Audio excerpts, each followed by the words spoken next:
I'm Luke Story. For the past 22 years, I've been relentlessly committed to my deepest passion, designing the ultimate lifestyle based on the most powerful principles of spirituality, health, psychology, and personal development.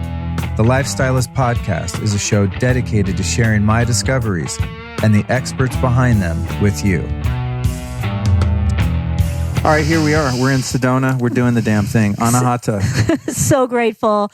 It's been so awesome having you here in Sedona, just going on land journeys and connecting with Soul Tribe and just dropping in. And it's like, it's just a remembering here with your soul. And I'm so grateful to connect. Likewise. Yeah, it's been, such a different experience this time because in the past, when I've come out to Sedona, it's 2, 3, 4, maybe 5 days. I used to come see David Hawkins speak here. Yeah, a long time ago. I'd come for like 3 days, just drive out from LA, do the thing, drive right back. This is the first time I've ever been able to really drop in. And even though it will have been like a month and a half, I think by the time we leave here, every day I'm like, I still haven't done anything.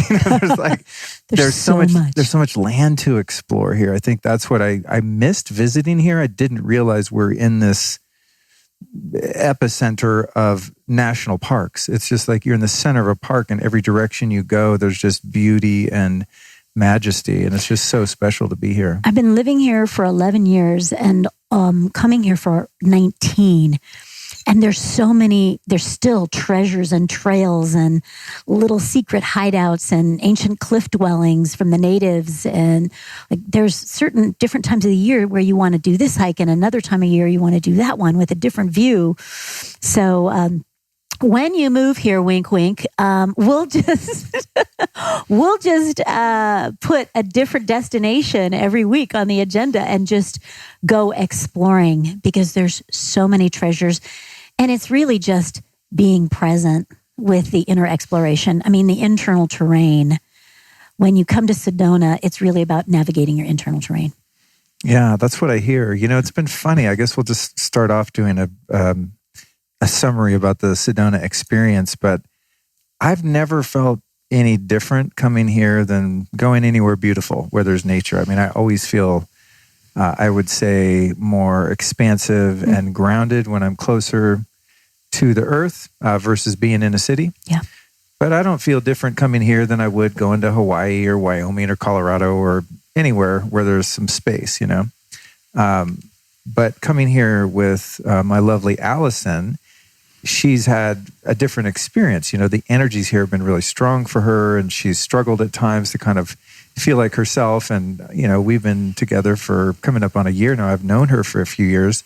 And I know her to just be super chipper, positive, happy, easygoing, just living her best life, like in flow most of the time. And she's had a different experience here. And so have you noticed, or maybe in your own subjective experience when you finally moved here, or, just watching droves, I'm sure, of spiritually minded people move here, have you noticed a different experience between males and females hanging out in Sedona or moving here in terms of how the energetics affect them? It's not necessarily male or female. I just think Sedona, I'll say she, the shamaness that is Sedona, just brings things up differently for people at different times.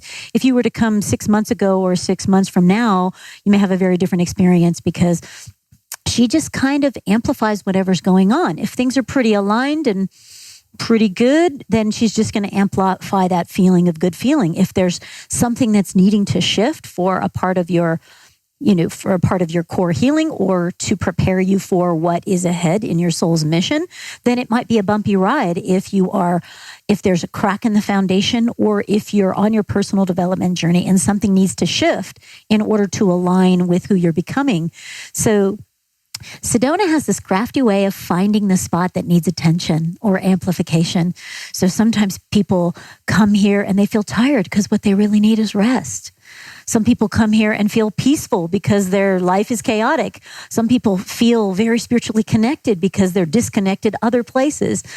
Some people can't sleep because they're just inspired and they want to write poetry or songs. And it's different for everybody and it's different at different times. Every time I would come here to Sedona, I would get different experiences because I kept going through different experiences. So that changes just like the seasons change.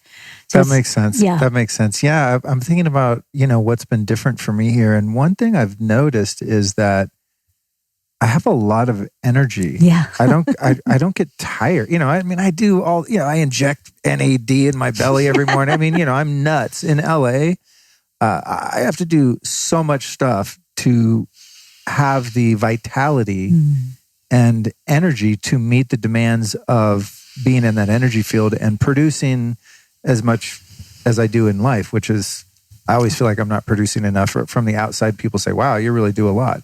And I guess I do, in terms of work and content and things like that. But out here, it's funny, I was thinking about it yesterday and I thought, this is so weird. I never feel like taking a nap in the afternoon here. And it's actually hard for me to stop and meditate in the afternoon here, which is in most other places pretty easy because I feel this lull in my energy and I take that as a cue to kind of go inward and regenerate for a bit and then start kind of the second half of the day into the evening. And I'm just like on go time here. Yeah. Well, what is different about our energetic system is that because we're not in a city, we're not having to be on a freeway to get to a thing, which is creating agitation. There isn't so much frenetic energy that happens when there's a large population and lots of electronics all moving in the same space. And we can hear everything. Here, you just hear nature, and so I think that there is something when you are in the quietude of a place like Sedona, where the nervous system can settle a bit.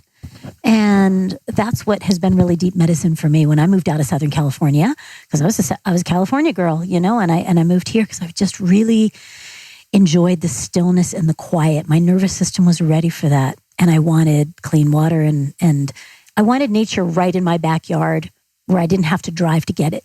Yeah. Because it's part of what nourishes my soul. It's part of my food groups is nature. Like that's my church. And so I really felt called to move here just to be in it all the time. And Sedona brings up things for me too, of course. The locals, those of us that live and work here find that, okay, we're on the journey. It's definitely accelerated. We can't not be in the personal development journey here. I've always wondered if there is any scientific merit or, for lack of a better term, evidence or proof of the different energetics here. You have these vortices, and I heard you say earlier today, it's not just the ones that are kind of on the tourist map. They're just everywhere here because of the rock formations and just the geological makeup of this particular piece of land that definitely feels sacred. But as woo-woo and etheric as I am often, I also still have that linear male brain that's like, I want to see the proof. You know what I mean? Yes. Like I could hire some hippie to take me out on a Vortex tour, but has anyone measured it or or tested the magnetic field in a different place? Do you know of any? Yes, there's all kinds of different meters. There's all kinds of different. There's dowsing rods, but there's also that actually get pulled towards magnetic energy. But there's also different meters that will measure the calibration of the electrical current. So for those scientific, that is like, is this just, unicorn dust yeah, exactly. And crystal balls? And yes, we have all of that and here as well. But it's a scientific anomaly, Sedona, is that we have these vortex currents that are measurable, that are coming out of the Earth's crust all over the place here. And they're amplified by the high concentrations of minerals as well as crystals in the soil. So because we haven't built over top of it and the mineral-rich amplifications, it takes the normal current of a vortex and amplifies it. So people ask all the time, well, when am I in the vortex? You're in it. It's coming out all over the place. And I love to just, at different times of the year, just walk barefoot on the land. This is a wonderful place for earthing. Wonderful place for earthing, just to drop in and lay flat on Mother Earth is just, it's so delicious here. And you can just slow down and just be held by Mother Earth. Yeah, And when we all went need the that. other day on that hike up to the stupa and, underneath the foot of Thunder Mountain there. Is He's that right it there. right there? He's Oh, right that's there. cool. I know. There he is. Hey, Grandpa. When we were up there and we stopped to just give some reverence to the land and have a bit of a prayer and, do our thing. It was the first time I think I've really slowed down out in nature here because there's so much to see. I'm always kind of expressing my energies and my awareness outward because there's just so much beauty. Yeah. It's easy to get sort of hypnotized by all of the rock formations and the fact that it's the desert, yet there's still water and greenery. It's just such a unique climate here. But when we dropped in, it was like, oh man, I need to just come out here by myself and just sit for a few hours. So I'm there's being looking in forward nature. to doing that. Yeah. There's being in nature, and then there's being with nature. Yeah. Being in it. Yeah, you can be in it. You can be hiking. You can be running and hiking and, riding a mountain bike, and you're not with nature. Just passing by the trees is being in nature. Being with it is what we were doing with the mountain, where we're connecting not with just how pretty and beautiful it is, but the essence that there's a grandfather that's hundreds of millions of years old inside with medicine, wisdom, and blessings and courage and strength and all of those divine masculine qualities ready to bestowed upon the one that is with him, not just being around the mountain, but being with him in reverence and asking.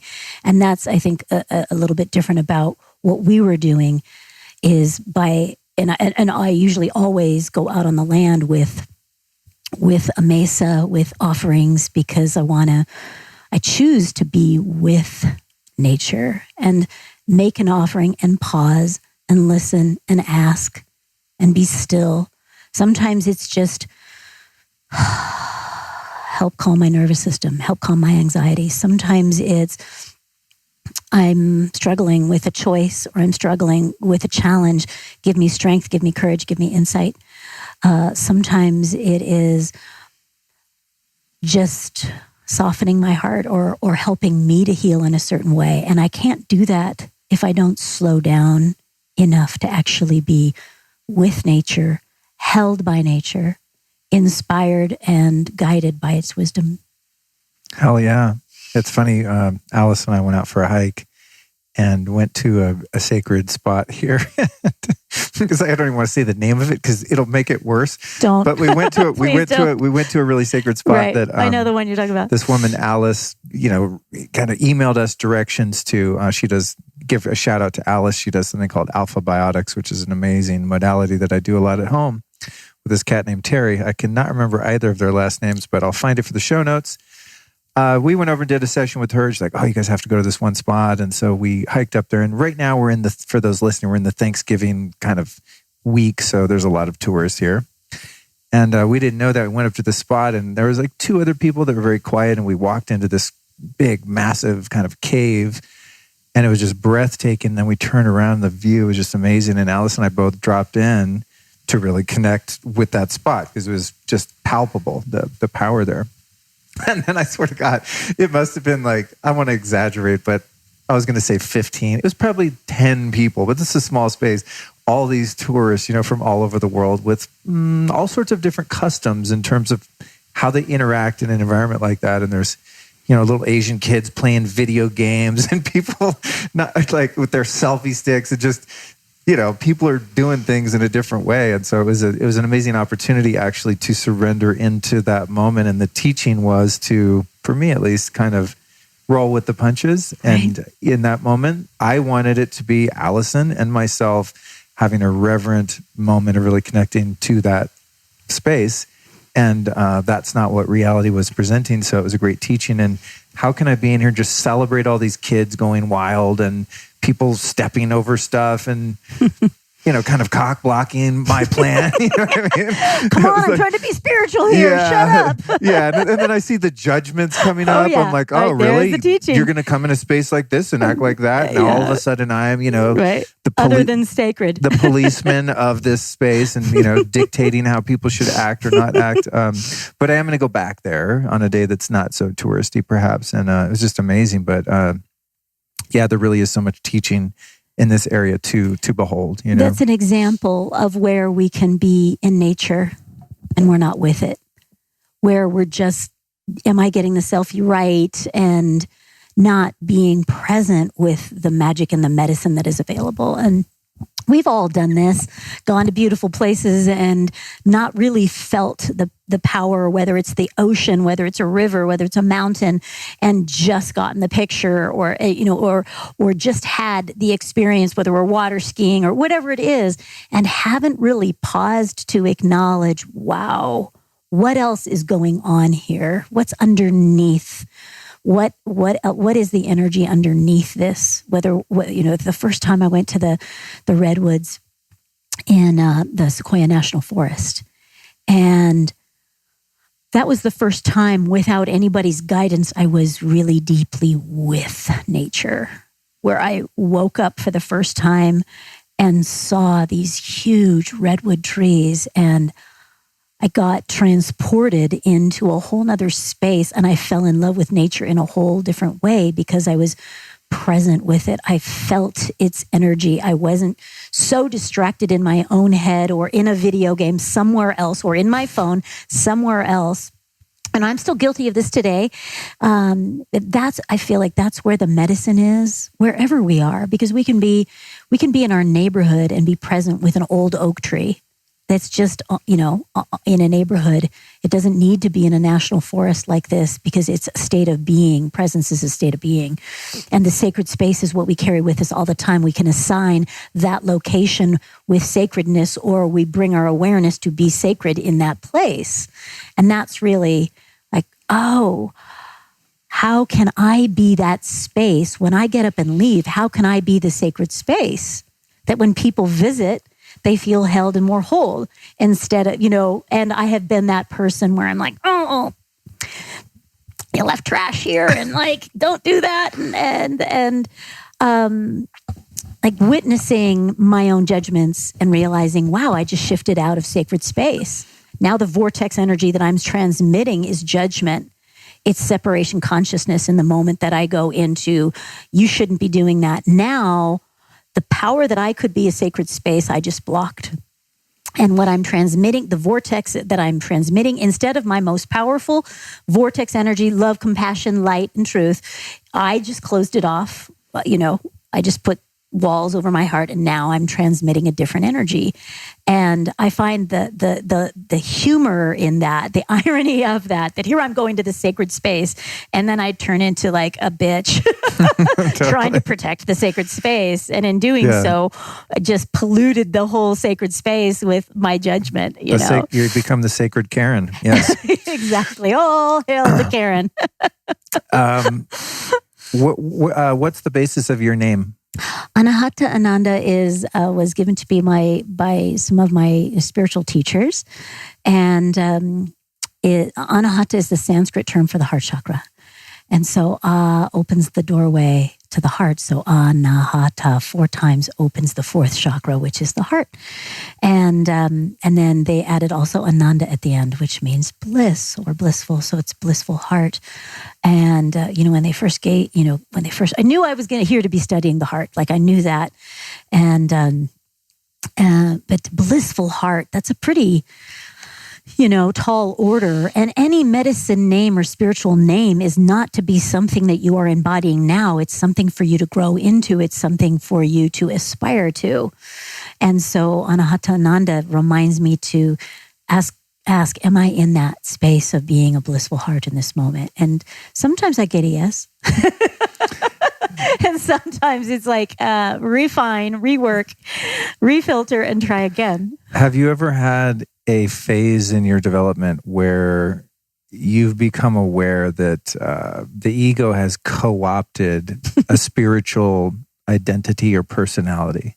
Some people will take on a spiritual name or wear certain robes and beads and kind of play this role, with the best of intentions, but be sort of hijacked by the ego now, just choosing a different personality by which to become special and get attention and all of that. Is that something that you've ever come across in your journey or had to deal with or become aware of? Absolutely. Absolutely.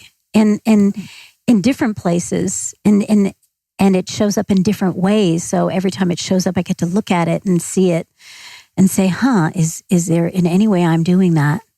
Why is this showing up for me? And is that just reminding me not to do that?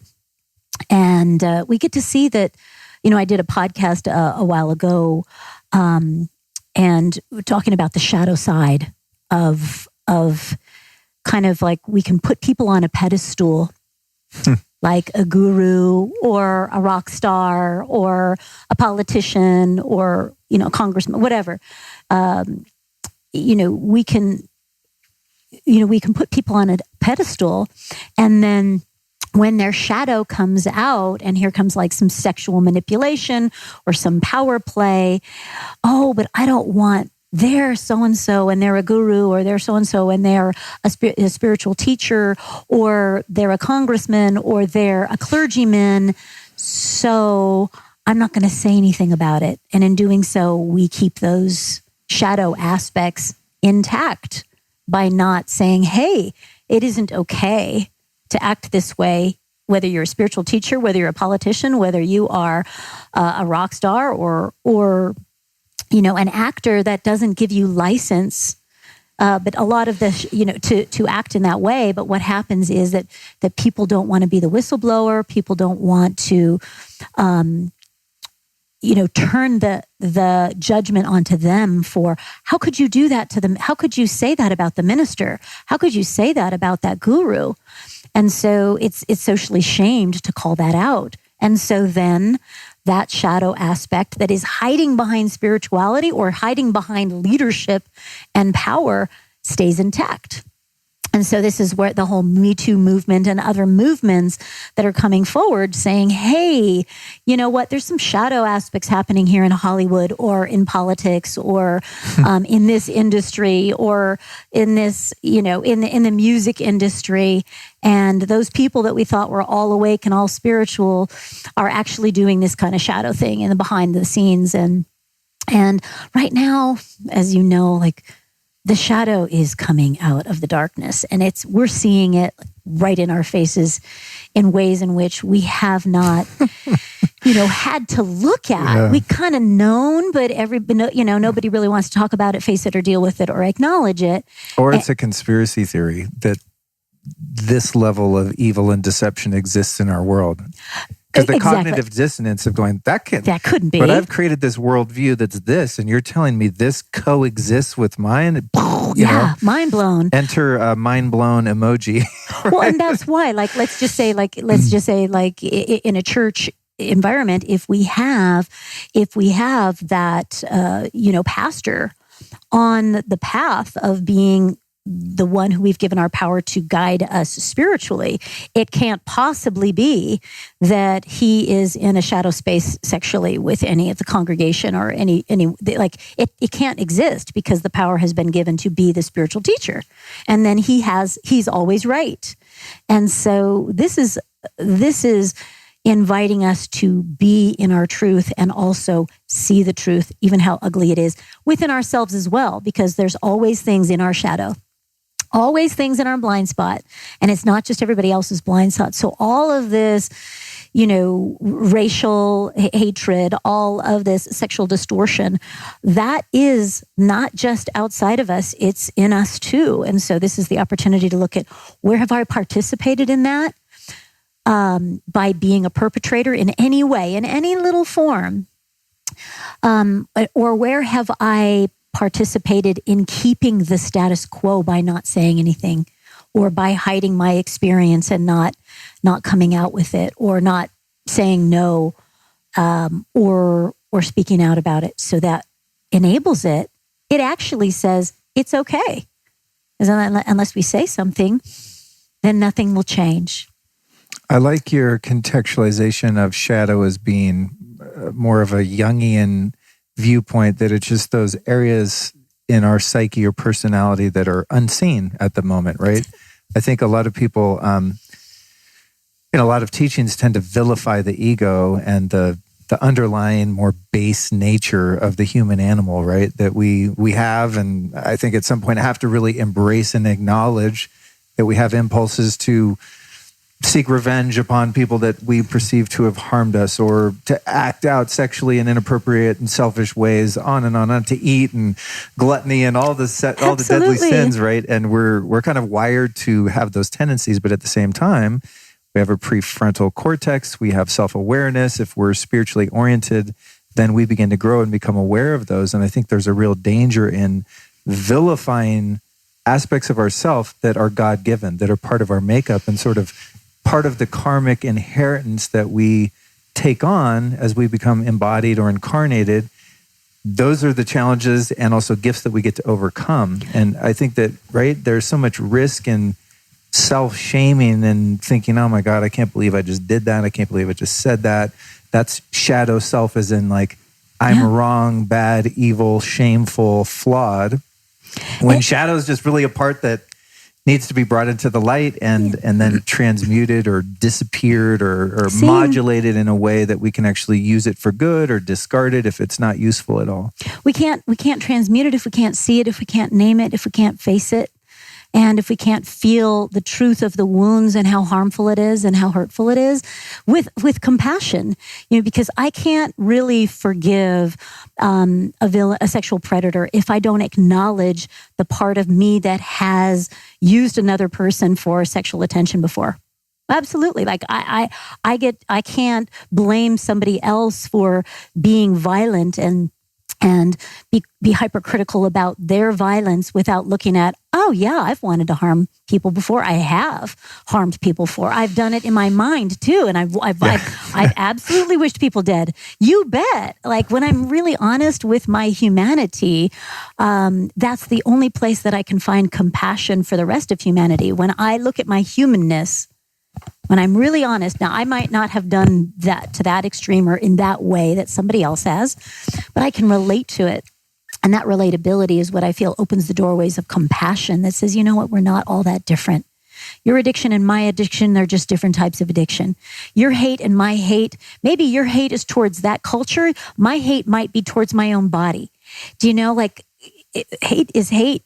And so when we really see that we're not all that different, and the thing that we loathe the most, we also get to look at the most and say, God, that blank triggers me. Yeah. Then it's like, okay, what is it about me that I haven't healed, or that I haven't looked at, or that I haven't faced that is inviting me to be more honest and more gentle, but also more courageous. That says, you know what? I've done that. I've hurt another person with my words. Absolutely. And so when we, look at what we judge and we get curious about it, when we look at what triggers us, when we look at I hate and fill in the blank, when we give ourselves permission to go a little deeper there, we're going to find some treasures. I love that. That's a great rabbit hole to go down. Is that the common trait that so many of us have of being most triggered by other people's behavior that is our shadow, right? It's like, it's really a great spiritual tool if you have that degree of self-honesty right. and humility and awareness to say, okay, God, I just want to punch this person in the face because they did or said XYZ. Well, what's really behind that? Why does that bother me so much when these transgressions of these people over here doing all these other things that are morally bankrupt doesn't bother me at all, but this one thing it just really gets me. And I find with myself, if I just think about someone on social media, maybe I'm on Instagram and I come across a guy that's kind of like me, does what I does and I does what I do, and I just look at him and I'm like, fuck, I don't like this guy, fuck this guy. And it's like, what is that? And I'll look and go, oh, you know what? I'm actually envious because they appear to be more successful in this way or that way, or have more followers or this or that. And then it's like, then comes the self-forgiveness of going, oh my God, I'm 50 years old. Like that's the way I think, right? Right. I'm that petty and lame. Oh my God, I've been working on myself so long. But that's really where the growth is I think in getting more accurate and speedy in the ways in which we're able to just root those things out in a microsecond, rather than getting stuck on it and getting kind of drawn down into those lower states and then having to dig our way out through all of this intensive inventory. And I think that's been the gift for me, is just spot checking things. Like we were talking about the 12 steps on your podcast, and step 10, continue to take personal inventory. And when we were wrong or in error, I would say promptly admit it. Like right now, when my mind says, I think this is true and I'm pissed about this. Well, is that really true? It's like the work of Byron Katie, you know? Is it true? Doing the work and just having that be part of your repertoire as you meander your way through life. I think that's so fascinating. But those types of triggers are hilarious. When you start to see that, it's like, oh my God, this is embarrassing. They're the best. You know, what I love to track is my emotional intensity. Is in positive and negative, in like all of the vibrations of love, and you know, the intensity of when I'm really lit up and excited about a thing, and also where I can feel the contraction, the dissonance, where I pull back my most powerful vortex. When I pull it back, you get love, but because you act like that, you don't. And that's when I took on my spiritual name, Anahata, I said this mantra: I choose to know my heart's fullest capacity to give and receive divine unconditional love in all situations. And I thought, oh, when I say this mantra every day for this year, I'm going to have the most amazing year ever. And what happened was all the ways in which I closed my heart, all the judgments, all the conditions around my heart, the wounds, the walls, all of those things rose for me to look at because I wasn't aware of them before. And so the journey of self-inquiry is about that. When I feel that lower vibration of, you know, anger or resentment or frustration or stress or anxiety or any like intense triggers start coming up, that's to me like warning, click, clue. You know, there's clues here. Don't let this go down the rabbit hole. Don't ignore this. Lean into it. Get curious. Feel it. Look at it. Uncover what's really underneath it. Oh, I'm insecure. Oh, I'm jealous. Oh, I'm still hurt about that thing that I've not yet forgiven. And it gives me a place where something that was in my blind spot is now coming for the opportunity for me to look at in my crosshairs. Now I can ignore it. I can blame. I can, you know, I can bypass. I can sedate. I can numb. I can do all these different things, or I can actually move towards it. And that's, you know, the courageous move is to face it. And I think when we're on our awakening journey, that becomes something we start to do more often. And sometimes we come across those big ones, those deep ones where 5 or 6 different things are woven together, and it's just like a shit show of like all of, you know, the unresolved stuff like weaving together in a big mega bomb of truth. And it's like, okay, this one's going to take a little while to unpack. When it comes to cultivating compassion and unconditional love for others, how does one reconcile that wholesome desire with boundaries and not co-signing people's bullshit? Yes, and I bad love behavior. clear boundaries. You know what I mean? Because it's like somebody might be out of integrity with me, and I think, oh, well, I see that. But you know what? I'm just going to love them and kind of brush it under the rug and not pay attention to it, not confront, not address, keep someone in my life in an unhealthy dynamic because I just think that, you know, in an immature, perhaps way spiritually, that's the most loving thing to do. When in some cases, the most loving thing to do is to get in someone's face, you know, in a respectful but firm way and create a really hardcore boundary.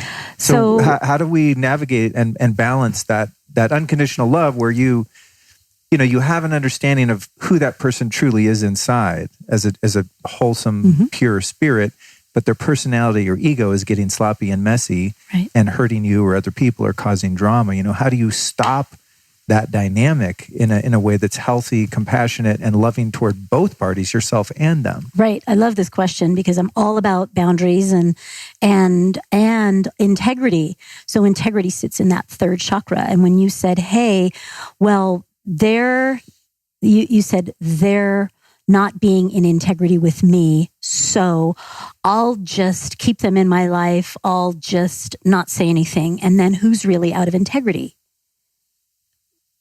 By not saying anything and by keeping in your life in a way in which isn't respectful or isn't clean, isn't clear. And so the enabling of that to continue is in fact out of integrity.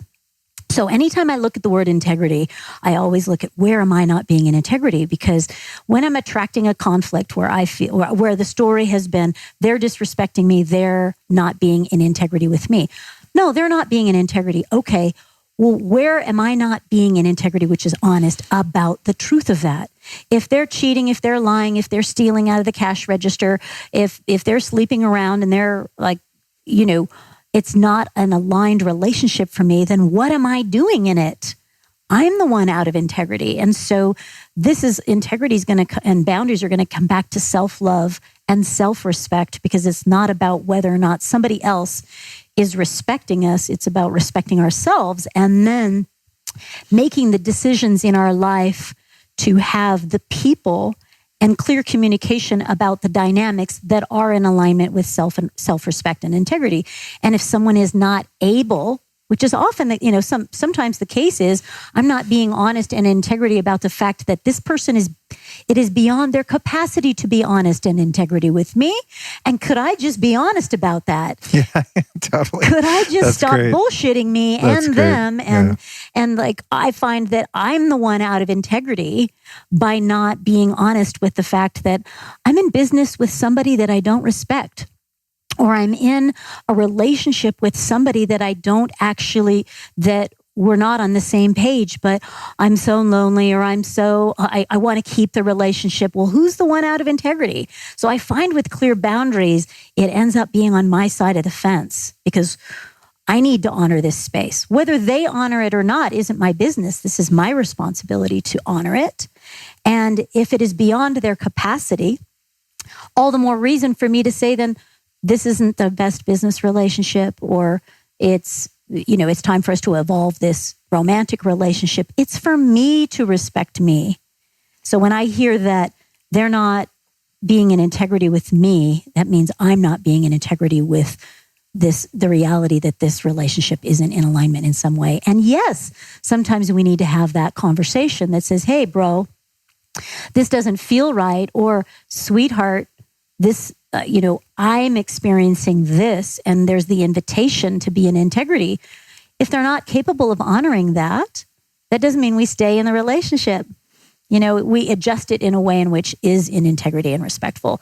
So all of those accommodators out there, which I'm a recovering accommodator. So same here. Same here. Not that anyone knows anything about that. I want to accommodate everybody else's needs at the expense of self. My friend and a couple time guest, Neil Strauss, an author, he calls that, I don't know, he coined this, but I learned it from him, pathological accommodation. Right? Is when you like the extreme of people pleasing. When you're actually allowing a dynamic in a relationship to erode your quality of life and sanity, just to avoid that conflict or losing judgment. Their approval and all of that stuff. It really is that this is something I've really had to work on myself after overcoming so many other addictions, is that the codependency piece and learning how to have healthy dynamics in relationships and have boundaries for myself and other people. It's, if you grow up in a dysfunctional environment and family with alcoholism and abuse and these kind of things, where are you going to learn that? Like, that's just not... Right. There's no boundaries. Most of us were raised with no boundaries at all. Totally. Around our body, around our emotions, and other people telling us how to dress, how to be, what's okay. And so part of adulting, Luke, is this journey of like creating our own space and honoring our own opinions, and then being discerning, which is also one of these solar plexus chakra constructs and qualities of being discerning about, well, what is in alignment with me? What is true for me? And that my voice matters. This is my truth. And this is where I get my power. And if I give it away to people that don't respect me, that is in fact out of integrity. And so I'm going to get back some reflection of that I'm not honoring myself. And so when I hear, oh, well, my boss treats me like this, and it doesn't, like, well, What about you said yes to that job? Or when that began, what about you stayed? What about you stayed that? And so the deeper question that I like to look at is, how am I feeling about myself that I'm allowing this behavior to continue? And it's not about changing the other person. It's not about, well, they need to respect me. It's like, no, they don't ever have to respect you. That's your job. That's your responsibility. Whether they respect you or not is the clues and the information that you get to be able to navigate your proximity to that person or your nature of your relationship with that person. And if it is somebody that we're in a romantic relationship and and there's something not in alignment, well, then we communicate that. And not everybody can hear that. And some people are in abusive relationships, and some people are in like controlling relationships, and the other person's not ever going to be able to hear that. And when I'm honest with that, it's not about me trying to wake them up. It's about me waking up and changing my proximity to that person. Yeah, that's powerful stuff, man. Wow. I'm all about the empowerment piece. Can you imagine if, and we'll get into parenting. I know you have 2 kids, and that's something I want to talk to you about. I think there's 2, yeah. Yeah, I know the feeling. We'll get into that, but this is just golden stuff. And I'm thinking, man, as you're talking, I go, this is what you need to teach kids. Everybody. This is like, fuck kindergarten. I mean, obviously age appropriate, and, when someone's able to hold these concepts in mind, but it's just, I think these are the things that really set someone up for success in life, right? Is understanding human dynamics and psychology and what makes us tick and where we come from and where we want to go and how our decisions and especially our relations with others just have such a profound impact on how we feel and where we end up in the trajectory of our lives. This is just so important. Is a core part of the work that I do with people. And, I have a Clear Boundaries course. We'll give a discount to people listening because I wish everybody to have just the basics, the fundamentals. And yes, at 5, this is your body. These are your emotions. These are your feelings. A lot of times in the way we were raised, your body wasn't yours. It was invaded by a big brother or a sister, punching or, being physical, or a family member being physical. Your physical space, your body, your emotions, your truth, your feelings were inconvenient, inappropriate, oppressed, judged, made fun of. And so we were actually taught the opposite of listening to your own. This is why so many of us have accommodator issues and self-confidence issues, is because we have that truth has been eroded since a very young child. So I love unpacking for my clients in workshops and sessions, like where to rebuild that sense of self, that your feelings matter, your body is your own, and your emotions are intelligent and sacred. And your truth is yours for a reason. It doesn't matter if your parents or your bigger brother make fun of it. It's your truth. Or if a boss belittles you, that doesn't mean it's true. That's about their truth. And so having clear boundaries is also allowing somebody, you were asking earlier about clear boundaries, and it's their opinion is their opinion. When I don't have a clear boundary, I give it greater weight than my own. So, hey, you're being an idiot. You're never going to amount to anything. Okay, well, if I believe that, then I didn't have a clear boundary. And as kids, we don't have those clear boundaries. We're so hyper permeable that we take everything so on true. as true. So this is, in the healing journey and the reparenting journey, we're going to be looking at reclaiming that and recognizing that just because somebody else doesn't like our emotions or our truth doesn't mean it invalidates it. So we actually learn how to validate and honor ourselves and let other people's opinions be theirs so that they have less weight. And that way, when somebody says, like a hater says something personal, it's more about them than it is about you. And when you're really reclaiming that and you're not really in that space of your solar plexus needing to source someone else for its identity, value, and worth, or outside of you, then when somebody else's opinion or somebody else's, oh, that's ridiculous or that's stupid or you shouldn't do that, it just doesn't carry the weight. someone in the stands, way up in the stands in the peanut gallery, when I'm in the arena of my life, doesn't have the weight of when I know who I am and I'm facing that and reclaiming that and remembering it and refining it every day. I don't give weight to somebody up in the peanut gallery in the stands that doesn't know me or doesn't see me, and that's so liberating. Yeah, the work around boundaries is really important, and you're so right about kids being so impressionable. I think back to the first 10 years or so of my life, and messages that I got from adults around really had an imprint on my personality. And in my 30s and 40s, and now just turned 50, it's like I look back and think, wow. Just, a sentence that's said by a caregiver or someone influential who, when you're a kid, you take the adults to be sort of godlike figures, and what they say is the truth. And you take that on, especially when you're in that impressionable, malleable theta state where you're taking in information from your environment and forming your worldview and personality. What was one of those that stuck for you? I think for me, just you are a fucking idiot and a pussy and a piece of shit. those are pretty good. That's a good start, Wow.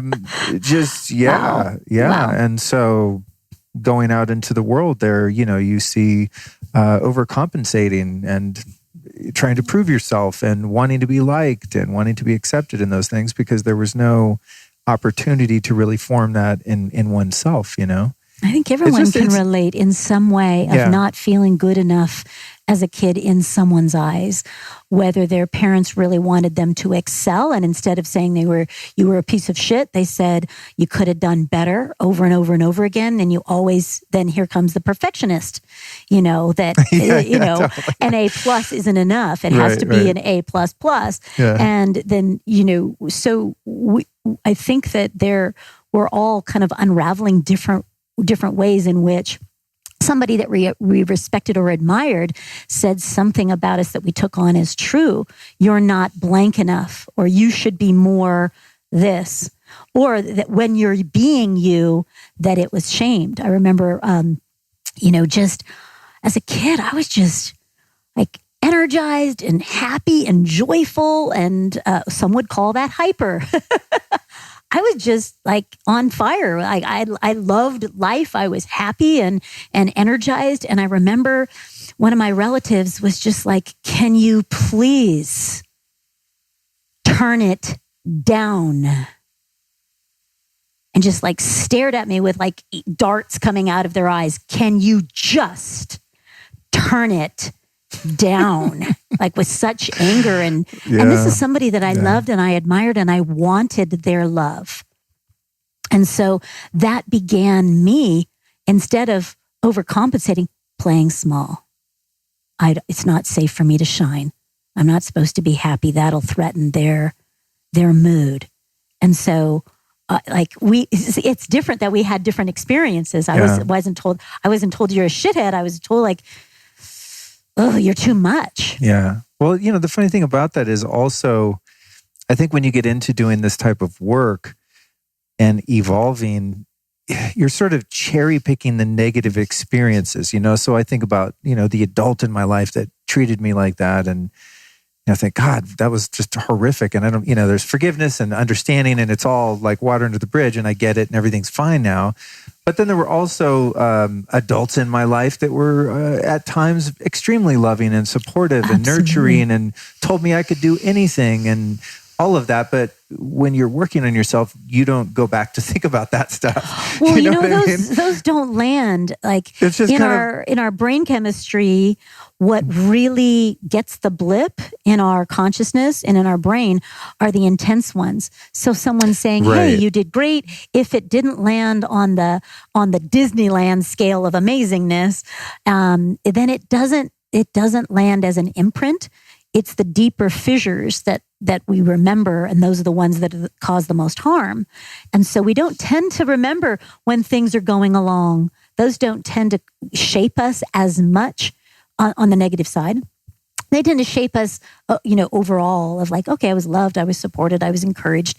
And so that shapes a certain level of stability. But the deeper pieces that need attending to are those ones that went deep. And that's why those get our attention. Yeah, that makes a lot of sense. I think it's like going into the brain, like with an emotional imprint, like totally. Those are the ones that are needing the transmutation. Yeah, because the positive inputs, like I think about my mom, and there were just so many great values that she instilled in me. Just tolerance and compassion for other people, and just taught me about racism and sexism, and just was beautiful. I think shaped me socially to just be a loving person, and was very kind and loving to me and affectionate and all those things. And so that, I think, has tempered my personality and some of the more negative attributes that I picked up for whatever reason through trauma and abuse and things like that. But I don't sit around going, oh man, that was great. I got a lot of hugs from my mom. It's part of the best parts of my personality that have emerged. But because, as you said, they weren't the ones that really, boom, left that imprint where there's a blip on the radar of like, whoa, what was that when you got smacked or put down or, traumatized in some way. And it's an important distinction. And I think it's really healthy to actually, when you're looking at your childhood and doing that inner child work, is to stop and do a little digging to find the good in your experience, right? Absolutely. Or even the ways that we've benefited. This could be hard for some people, but I know that I've benefited in certain ways by traumatic experiences and abuse that I encountered as a kid. Like, yeah, there's things that I've had to overcome, but there were so many gifts within that in terms of my own perseverance and tenacity and just, unwavering commitment to evolution that perhaps wouldn't have been there if it was just kind of a mediocre milquetoast childhood where nothing really happened. And I kind of had a run-of-the-mill family in the suburbs, and it was just kind of flatlined. Well, so I'm thankful for those are the ones, sharp experiences. Those are the ones that have, to go deep into your personal development. Those hold such keys and such treasures for, your podcast talks a lot about this and about spirituality and consciousness and personal development. And the growth is going to come from transmuting those shadow aspects, turning them around and actually making them something positive in your life. That's personal development. That's a spiritual awakening journey. Absolutely. And when we haven't, then those samskaras, those wounds that are wanting to come back to center and be reintegrated, are going to keep repeating like a record. They're just going to keep repeating because they're wanting to harmonize. They're wanting to heal. They're wanting to come back to full alignment again. And so they're going to keep causing mayhem in our life, whether it is a trauma that then turns into addiction, that then turns into a divorce, and then turns into financial trouble or whatever, because it's trying to get our attention to go down and look at that and realign it, which is what we talked about on my Shamangelic Healing podcast. We went deep into all things addiction and the core places there. And when we keep running into dissonance in our life, when we keep running into chaos and we keep repeating patterns, those are clues. And they usually always lead back to one of those imprints that has left a scar that hasn't yet been fully healed. In this conversation, I'm pinging back to pivotal moments in my own awakening and growth. And a lot of this has been sorted out through just boots on the ground, spiritual, reading spiritual literature, listening to thousands of hours of what I call them tapes, because when I started listening to spiritual teachers, they were on tape. We are that old. And then CDs, and then, now it's like, I guess you call them MP3s, audio files, audio recordings, but just, a real slow journey. And then 2 years ago, I was guided in what I can now see was an earnest desire to explore plant medicines after being sober for 22 years. And so many of the mechanisms of healing that we're discussing right now were just, like put on warp speed healing in those experiences, just things that I was stuck on, as you're talking about those patterns that even if I could see it and have a rough sketch of what was shaping my personality and continuing to throw me into these dysfunctional patterns of different sorts, I was still stuck in so many ways, and I couldn't undo them and unravel them or fix them. It was like, I kind of know why I do this thing, but it's just fucking the way I am. And in some of those experiences, many of them are coming to mind as you're talking. It's just, I can't deny or downplay that those medicine experiences haven't been a huge catalyst to just major breakthroughs. But at the same time, I have a sense of reverence for those medicines and the traditions from which they come. And also, a bit of like, I tiptoe around it because I know that those experiences aren't for everyone and can be potentially very dangerous for certain people at different levels of their development and their chemistry. And, there's so many variables where I think that can go very wrong. And I know of some experiences that have been shared with me that it didn't go like mine did. And so, in talking to you as a, I would say, woman who's got shamanic gifts and has, I'm sure, had some level of experience with medicines, you seem to be kind of more on the natch with the breath work and not going down that path or being so much of an advocate for those experiences. So I'd like to move into kind of maybe the difference between, getting in and doing the really deep work, perhaps in what in my experience was a much slower path. I got there, right? I got to a certain point. But then in 2 years, I probably did what I did in 10 years before that through, I don't know how many different ceremonies. I mean, I've done 20 experiences or something in 2 years, which saying that sounds like a lot, and maybe it was, but it's just, I was just guided to do it and I did it. And then I took a pause for a while and now I'm kind of in a pause. I don't feel drawn to do that in the moment. There's so much to integrate still. So what's been your experience with doing things without any assistance from any plant medicine, psychedelics, versus you or other people you've worked with having those, A, and B, what causes you to have a little bit of what I sense as temperance around that path? And, you definitely seem to be someone that's like, hey, be careful. It's not something you really promote. What's your take on those methods of awakening? I think that I love to dance this awareness of what is a medicine and what is a poison. And that answer is not the same for everybody, because a glass of wine for one person could be a medicine and for someone else it could be a poison. And I think this is an inner journey of listening to what am I really called to.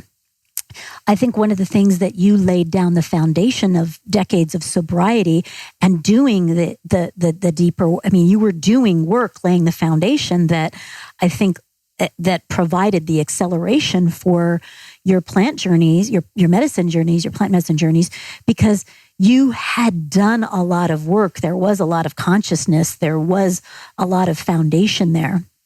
And I think for the right person at the right time, meditation, yoga, breath work, a plant medicine journey may really be a medicine. And for somebody else, that might be a toxin. That might be something that, is not work for them. For somebody that, like one of my dear friends had not done a lot of his deep inner work. So when he sat down to meditation, all of this rose up. So meditation for him was really scary. And it was not peaceful. And it wasn't like, oh, I'm going to have a third eye awakening and talk to Archangel Michael and like all this shit. It was like his demons would come up just because he hadn't dealt with them. And so like for him, meditation was not peaceful. And the reason why I've experienced plant medicine journeys, and I recognize that the right type of experience at the right time can really help somebody's healing, their awakening, help them shift perspective. Where I have trepidation is because I have seen how much it is not that for a lot of people that go to it for the wrong reason, for the wrong time, in the wrong person, in the wrong situation, and the wrong amount of times without integrating it. And so I think more than most, because a lot of people that have had ceremonies that didn't go so well, that did not leave them more whole, that were definitely not medicine, definitely poison. I get a lot of those knocking on my door, Luke. And so I have a deep compassion for the fact that a lot of what is out there in the media is like, yeah, this is the best ever. And people are not sharing, hey, I got sexually taken advantage of. Hey, you know what? It sent me into, like, I took an entity on. I haven't slept in 3 weeks, started seizures afterwards. So I get a lot of people knocking on my door after experiences don't go well to do the cleanup work. So it's part of my role as Mother Ayahuasca, who I know her well. I've been into the jungle and sat with her. And when I left the jungle, Luke, I asked her, I said, hey, I sat in the jungle. I put my hands on an old vine and a younger vine. And I said, what else do you have for me before I leave? What other message do you have for me? And she said, you are not to ingest me any longer. You're not to take me in anymore. And I was like, oh, but I'm just getting to know you. She goes, well, just ask me anything. I'm in your bloodstream. I'm in your consciousness. With any plant, with anything, you can always just ask. She was inviting me to tap my unlimited ability to access the Akashic record and eternal wisdom that is accessible in all things, that it is not just by taking a plant that you have this knowing. And she said, but our work here isn't done. And I thought that was kind of cryptic. I didn't understand what she meant by that. And it's because after my time with her, she kept sending people to me that didn't have very good experiences. And so what I got to see is where people that are, you asked earlier about ego being in the shadow place around spirituality.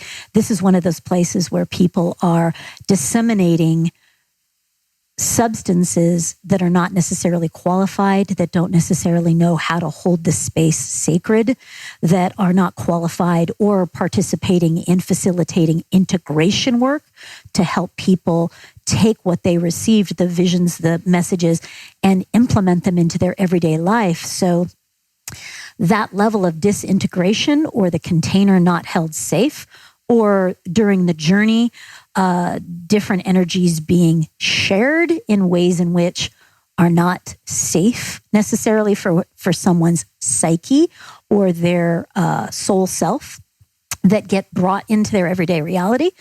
Because I've seen it so dark beyond what you could even imagine, Luke. It's dark. And so that's because it's not the plant that's doing that. It's the way it's used or misused. So it's not that mushrooms or wine or ayahuasca or breathwork is bad or good. It's, do you even need it? Is it the right medicine for you? And if so, is it the right dose? Is it the right time? Is it the right practitioner? Is it the right place? And is it with the right group of people? And most people are not asking those questions. And that's where it can go a little sideways. So or a lot sideways. I mean, it's different. We were talking about this the other night. It's different when you just overdo tequila. Not that that's great. And you and I, we have overdone tequila and more. I've been there. Actually, the last night I drank was tequila and beer. Oh my God! Yeah. Right, mine was Cosmo. And I wasn't even a big tequila drinker. I think I knew it was the last night, and I just wanted to get the job done. Way to go! Yeah, that you remember. Like, I don't remember a whole lot of my last time, but like that. We were talking about. Hey, it's different what you do to your liver when you have a night of binge drinking, because your liver is a resilient organ, and your body can recover a little bit from a one night of drinking. One kind of ceremony like that, it can actually have, that is not in alignment with your individual brain chemistry or your psychological self, because we're all different, we're wired differently, can cause way more harm that can take, that isn't always fixable. It's not always fixable. And so I take that level of, I take that heeding, that level of respect that it deserves a level of respect when you're going to discern whether or not it's the right thing for you. So good to hear. You know, and if honestly, people are navigating challenges after a ceremony, then I'm happy to help them, you know, with integration or the disintegration of their experience to come back to wholeness, because it can go sideways. I'm glad you shared that because, you know, as I said, I do my best to have a sense of responsibility and always give disclaimers when I talk about these experiences because they've been largely amazing for me. It's hard for me to not be like a medicine and psychedelics cheerleader at times, but I know that, as you said, I think my success with those experiences has a lot to do with the discernment that I built up and really learning to trust myself and being able to read people and situations and make pretty good decisions around that. But I can see how it would go terribly wrong for some people sometimes. And it's good for me to hear that too, just to go like, oh shit, I don't want to become one of those statistics that goes off on a journey and doesn't come back for a while, if ever. And I know that happens, you know? It does happen. Because I think because I've not been around that world, like I know. For 22 years, I didn't hang around people that did plant medicines or psychedelics. I didn't really know what it was outside of like back in the day doing shrooms and taking acid and going to see the dead and just being a maniac. High, right.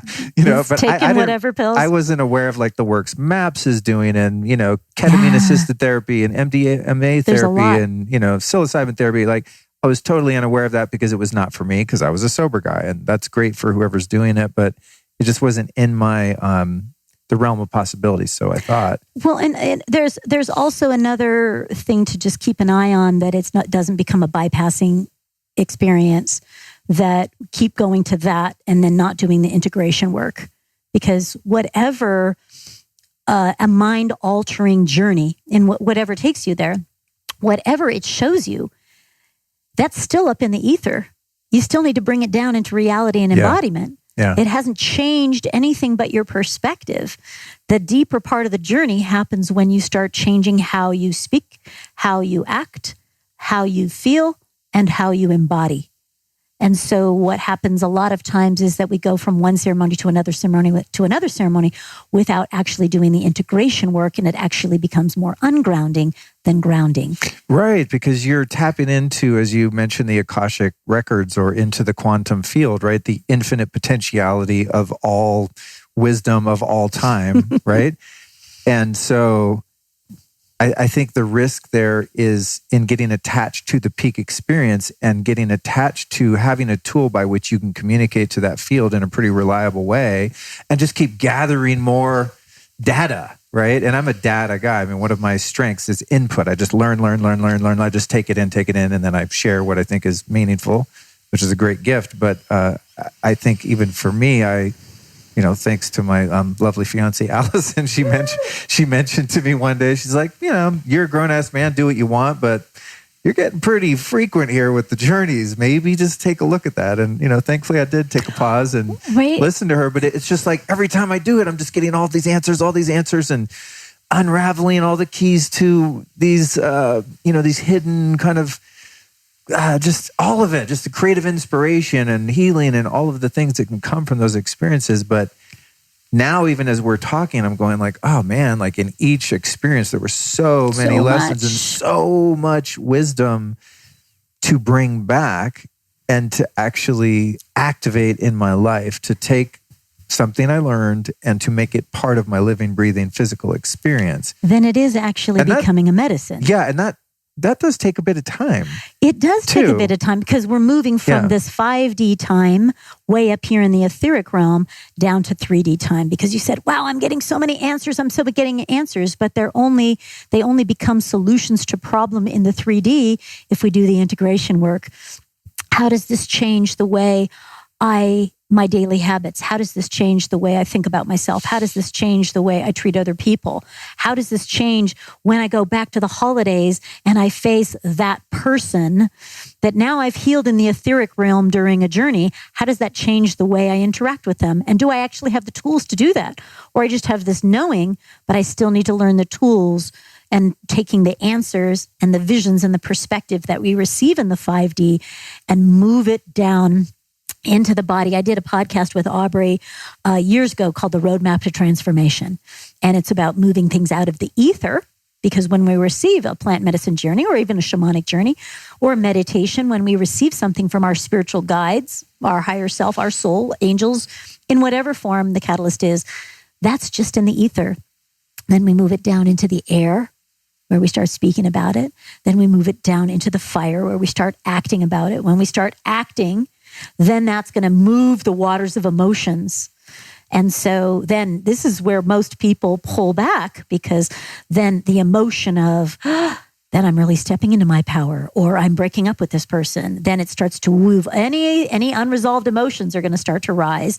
And that can often put out the fire of inspiration. And then we just go to more knowing. And it keeps us from moving all the way across our emotional and traversing our emotional waters into earth and embodying what we know. Oh, so good. Yeah, so good. Because you get out into the wave, right? And the wave can be really intriguing and intoxicating, right? In the field, but without coming back into particle. Mm-hmm. Then what do you got? Right. Then you don't have the building blocks. It's like you have the blueprint, but you don't have the cement. Right. You got to have the cement, this is what you the bricks, did for 2 decades. Yeah. Is you were collecting building blocks. You said, it was kind of slow. Yes, it is slow in the 3D. You were collecting building blocks during those years about self-awareness and, all of the 12 steps that you were taking, accountability and watching your habits, watching your tendencies, all of those things that looked unsexy or felt uninteresting, or it didn't look like a whole lot of what was happening. You were laying the groundwork in the 3D, my brother. That's the cement. That's the foundation. Then when you tap something conscious, and you were able to bring it down because you had the tools to do that. And so just because we get something in the 5D or we open up our higher gates of consciousness does not mean that we don't still need to do the work and learn the tools of, how do I speak to my partner? How do I have clear boundaries when I'm feeling disrespected? How do I learn how to love myself and honor myself? How do I face a hater or deal with external judgment? Like, you still need those tools. Yeah. I can only show you the way, but you'll still have to do the work. And that's where this is where I love Shamangelic breathwork, because that you get shown what you're capable of integrating, not what is beyond what you're capable of integrating.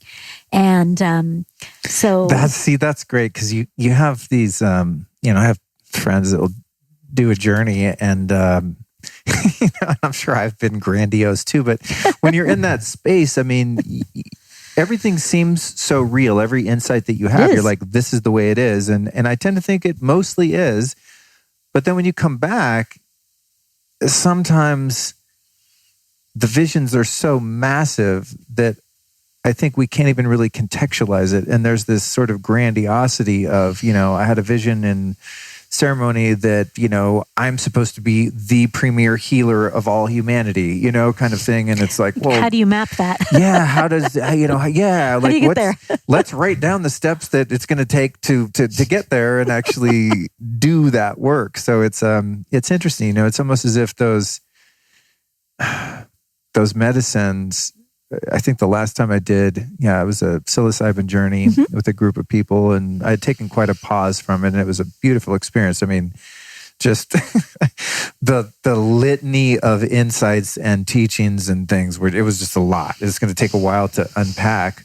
But it was like, I had the sense that those substances are kind of like a telephone. They're a communication tool between you and the quantum field, right? They aren't the field itself. They're a means by which to access it, right? Like I was doing in meditation and Kundalini yoga for years and years. And I'd have these peak experiences where I went, whoa, shit, what's happening here? I just tapped into something incredible. And, hopefully was lucky enough to bring it back and remember and then put it into use.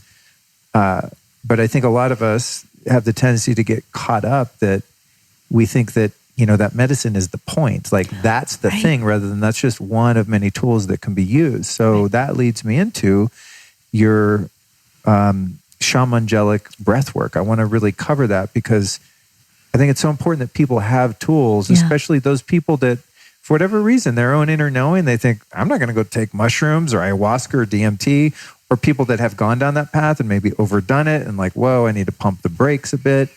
There are other ways to do it. And so how is the breath a conduit like an ayahuasca? I mean, I think it can complement anybody's journey, whether you use plant medicines or you use meditation, or whether you're chanting or whatever it is. I think it's a beautiful complement to anybody's journey, or anybody's path. And a shamanic journey is meant to take you to your edge. It's meant for you to go into the darkness and see what's there. It might take you it also might take you into the depths of your light and your beauty and to see what's there. You might see your power, your potential, your future. You might be taken to a part of your past that needs to be healed, or a trauma that needs to be faced and relived in a way that you can rewrite it or open compassion and forgiveness for. And so I'm always blown away by how powerful the shaman that is breath, that is prana, when given permission to go to where it needs to go within that human's, within that soul's journey, is when it's given permission to go and bring the medicine where it's needed. It's always so brilliant. It's always so brilliant. I'm sorry to cut you off, but I just remembered a realization I had at some point, and it was in regard to breath. I think because we humans tend to think we're the center of the universe and we're controlling and we're making everything happen. One day I had the realization that it's like I'm not breathing, I'm actually being breathed. Right. That this field, this plasma field that we're in the human meat suit, has this life force that actually forces oxygen in and out of our lungs for us. Yeah. And you literally can't stop breathing. I mean, you could sit here and try to suffocate yourself. Right. I'm not going to breathe. I'm not going to breathe. It's like God or consciousness goes, nope, poof, and actually pushes air into your lungs. It has its own intelligence. Yeah, that's like in the passive sense of just like I'm sitting here and I'm being breathed. But when one's spiritual will is applied to the body and you have a technique, like I want to unpack what you've learned or developed or how it's happened for you. But I just kind of tapped into that, like, oh, the breath is already powerful on its own because, hey, that's what's making us be able to walk around. Yeah. But when we apply a little bit of exertion to that and we have some guiding principles that allow us to do it in a ceremonial way with some intention and a method, then imagine what's possible, because now we're co-creating with that plasma field that's doing it to us and for us. And we're going, cool, you keep doing that, and I'm going to add in a little exertion here, and we're going to really take off. So anyway, a realization I wanted to share because it was meaningful to me, and just kind of an affirmation that there's a benevolent force in the universe that's working for me, and one of the ways that it does it is by making sure that my blood has oxygen in it. You know what I mean? It's got intelligence. I hear what you're saying is that it's got intelligence, and I've been partnering with that energy field, the wisdom of prana and breath, and revere it as a teacher when we allow the breath to go where it needs to go. So it depends on the person, because we might direct the breath if someone is having an ailment to that body part, to that tumor. We might direct it there. We might direct it to bring breath and life and hold space for the inner child that has had a trauma. We might help it to open up the heart. We might help it to shake off all of this density and this heaviness that we held from dad's rage and mom's insecurity. And we might use it to help clear out, like a big gusty wind, to kind of clear out all of the density that's been in the basement, some of which isn't even ours. It may be ancestral. It may be from our family, our bloodline, past lovers. And so it might be the clearing aspect of it to shake off density that isn't ours. It might be the doorway when we start deep breathing, the bellows breath to kind of go down into the basement of the feelings that we have oppressed and ignored that are way deep down there. When we give the breath permission to go into the basement of our feelings, the first time I experienced breath work with one of my teachers, the emotion that rose when I was in a safe container and allowed the breath to go where it needed to go, and I didn't direct it. I didn't tell it where to go, because then I'm doing the healing rather than the breath knowing where I need to be healed or knowing where to go. And so when you're in a container, and this is where I love to create a very, very safe container where we leave judgments at the door, where we leave, I can't express this or I can't do this. We leave all of the oppression of holding back our natural, authentic motions and leave that at the door. Then when I started breathing for the first time and it went down into the basement of my emotions, the first emotion that came up was rage, not anger. Let me be really clear. This was like a fiery dragon. And what it was from all of the times that I was not allowed to express anger about things that weren't right. The, physical abuse, things that I didn't think were fair, heartbreak, things that were hurtful, like things that at a soul level I knew weren't right, but I didn't have a safe space. I wasn't big enough. I wasn't courageous enough, or there wasn't the right container. And girls aren't supposed to be angry. And so that emotion, the more of the fiery emotions were judged and oppressed. So the first time I was given that permission for the emotion to come up, I had no idea rage was there. And it was, I screamed so loud and so deep. And had my nails been longer, I'm sure I would have drawn blood from how deep my fists were clenched and how angry I was. And it just unleashed this fury of the, heavier emotions that were stuck inside me that were creating distortions in my life. And I think that, because anger and the liver are so closely intertwined that unresolved anger and alcohol tend to go together. And I was a drinker, not heavy drinker, but I was a drinker. And it was trying to water down the anger. And so when the first time I did breath work, rage came out. Other times, water, the watery emotions of sadness and grief, and where things that didn't go my way, heartbreak and death, and like I wasn't able to grieve and didn't know how, and it wasn't the safe space, or it was thwarted. It allowed this freedom, unleashed a lot of unresolved emotion, weeping, not from one thing, but from all of it. And then once a lot of that kind of unresolved emotion was, because I did a lot of breath work for a lot of my journey, and still do, for me personally, to help keep clean house. Then when a lot of that cleared out of the way, I was able to connect with my true essence. I was able to connect with spiritual guidance. I was able to connect with my heart. I could go anywhere, in and out of the body, in and out through time. I was able to astral travel. It unlocked all of these abilities that the dense emotions were holding me down in the basement, and I wasn't really able to be free of that. It was like these shackles on my ankles, and this is why I love breath work, is that we can tailor it to the person to be like, what density is there? Is it your emotion? Is it your doubt? Is it your pain? Is it somebody else's stuff? Is it your own fear? What's there? Let's start excavating the density in a safe, loving space where you can scream, you can cry, you can laugh, you can say, fuck off.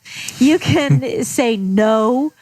You can say yes when you want to say yes. And you can cry when you need to cry, and be angry, and you're in a safe container. And I love holding the space that, and then for men, women are told don't yell and scream and don't get angry.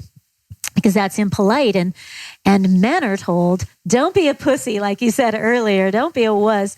Don't cry and don't feel. And so I've had the blessing of holding space for so many men that haven't cried in decades, and women too, allowing, their sadness about a breakup or, a rejection or a pain or a wound that they hadn't dealt with, or an issue they hadn't dealt with. So I feel like there's emotional excavation. And then there's this is why I call it Shamangelic, because then there's this heart opening expansion space, because we just cleared out density that was taking up our space, our authentic space. So when that's moved out, there's this whole beautiful space opened up for light, truth, love, grace, expansion, power, joy to come back in, freedom, adventure. And it's so liberating to watch people make that shift in front of my eyes, and to watch them forgive things that they've been holding on to for a long time, and connect to an aspect of their power or their light, or connect to their guides. And I'm just blown away about how deep and beautiful it can be. And so it's been one of those things in my medicine bag that just keeps showing up and deepening as I... Who was the teacher that you referred to that you first did a session with? Is it someone anyone would know? No. Well, he's long since retired, and this was 20 years ago. Oh, wow. So he was a guy. He was a shamanic healer in the outskirts of LA. Oh, okay. And so he's since retired. Most of the people that I've trained with have since retired because it was so long ago. And I trained in a lot of different modalities because I wanted to see how different people did it. And it's not just about the excavation to me. It's also about the angelic, about bringing, a lot of the teachers that I learned from were men. And one of the things that I noticed that was missing was a very, very gentle tenderness that comes through me when I get the opportunity to hold space for somebody that is very soft and maternal and gentle and shape-shifting between the masculine and the feminine, and let's get it out, to, oh, sweetie, it's okay. It's okay to feel what you need to feel, sweetie. It's okay. You don't have to hold that any longer. And there's a gentleness and a softness that I felt in my shamanic work that I learned from mostly men that I learned from, that has been added in, of wow, we need to also face the core healing, and that when we go into the inner wounds with gentleness and sweetness. And sometimes that is really more of the feminine element that's missing, and the gentleness and the softness. And sometimes people whose nervous system is very frazzled, I'm not going to do a deep, fiery journey. The music is going to be very different. My tone is going to be very soft. It's going to be a whisper. It's not fire, because I've got to read the energy field to see what alchemy is needed right now. And if they're fried, they just need to be held. It's going to be a very soft journey. A lot of the men that are like, I'm like, what if you softened? Yeah. And it's like, what the fuck? What do you mean soften? Totally. And they just want to push the gas pedal. And I've done work with Aubrey and a lot of the, On It crew and tribe, and a lot of the guys that are just so powerful and courageous with their fire. And I get that, and I see it, and it has its place. But in the healing space, it's wonderful to be courageous, but the courage that we're talking about is to be gentle. The courage that is sometimes the deeper alchemy of the medicine is not more fire. It's just to hold them, just to put a hand on their heart, just to let them cry and not be judged, to let them soften. And it's not about cracking open the nut or forcing it open. Sometimes it's learning how to be feminine. And that's the energy that they're craving the most and needing the most. And so it's so beautiful to be in a room full of, let's say, 12 different people and be shape-shifting every 30 seconds between people's energy and their journey, and actually being in different places in the room at the same time. Supporting this woman that's curled over on her side, just weeping. Somebody else is releasing a sexual trauma. Somebody else is saying, fuck you, fuck you, fuck you. Like, motherfucker. And I'm like, yeah, motherfucker. And they're like, purging out the demons from under. And then somebody else is like, oh, they're just like flying and they're with their guide. And then somebody else is like opening their heart space and they're just melting. They're being bathed in what I call holy water. When tears come, it's just holy water. They're just being bathed in tears of healing and grace, and their heart is opening for the first time in decades. And so I feel that this modality is well, it's legal. That helps. You don't have to go out of the country for it. Integration happens more quickly. The journey happens much shorter. And when we give permission for the breath to go where you need to go, then you'll receive what you're ready to receive, and not more and not less. And it's been such an honor to be doing this kind of work, and it's been a great teacher for me. The honor to hold such deep, vulnerable space with thousands of people that have allowed me to literally hold them while they weep, or help them release sludgy density from lifetimes of pain and darkness. And people are like, well, God, doesn't that take a lot of energy from you? And I'm like, no, like, it's an honor. This is my soul calling. This is one of the deep privileges of being, following my soul path here.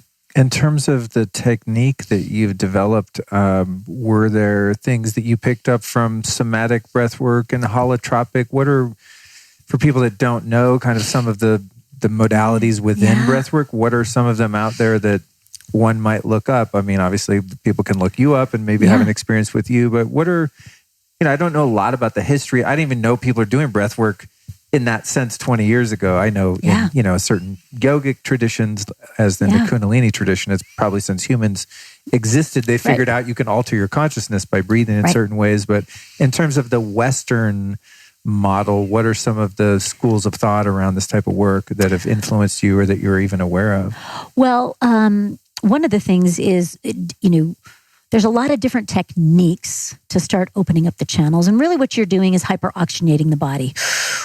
Deep inhales and deep exhales. Now, there's a lot of different techniques, whether it's a double inhale or a double exhale, or like into the chest, into the belly, out through the belly, out through the chest, like different ways, different techniques.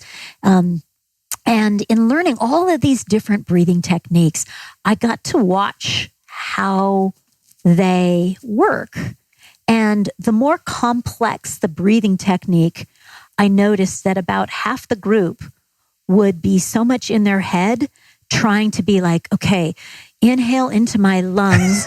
And then how do I inhale into my belly? Okay, into my belly. Right. And then it's a 3-part exhale. And, I noticed that some people would be able to get to the space, especially those that were yogis that were accustomed to breathing and directing breathing places, could get on autopilot and go like follow a technique and get in and get on autopilot with it, and then go into a trance space.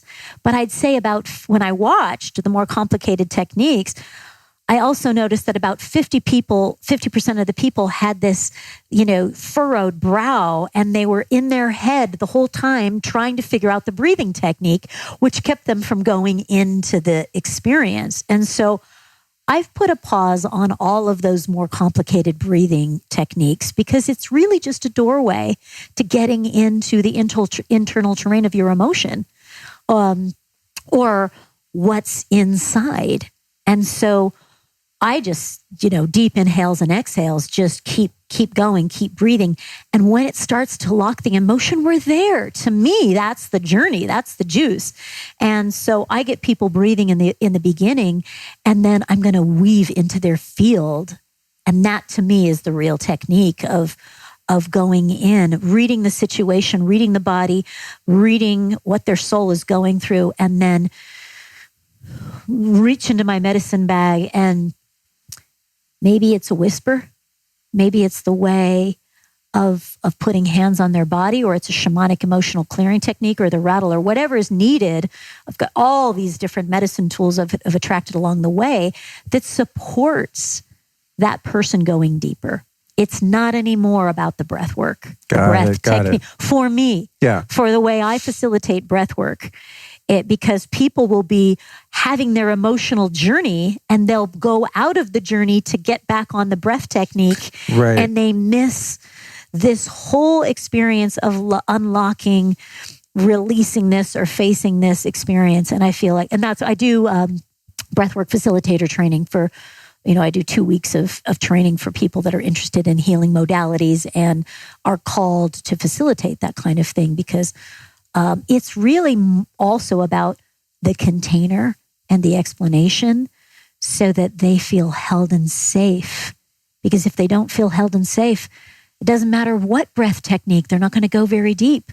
They'll be in their head the whole time on a breathing technique that doesn't take them into an emotional experiencing or a spiritual awakening or a heart opening experience.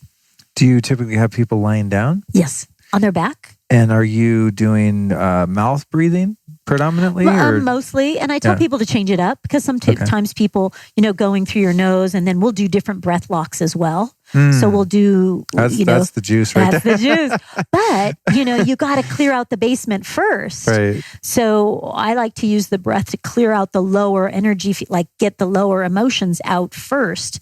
And then, like when we've cleared a lot of that out, then in the middle and later part of the journey, we'll start opening up to higher consciousness, because we've made space for it. If we do that too early, we don't have as much space.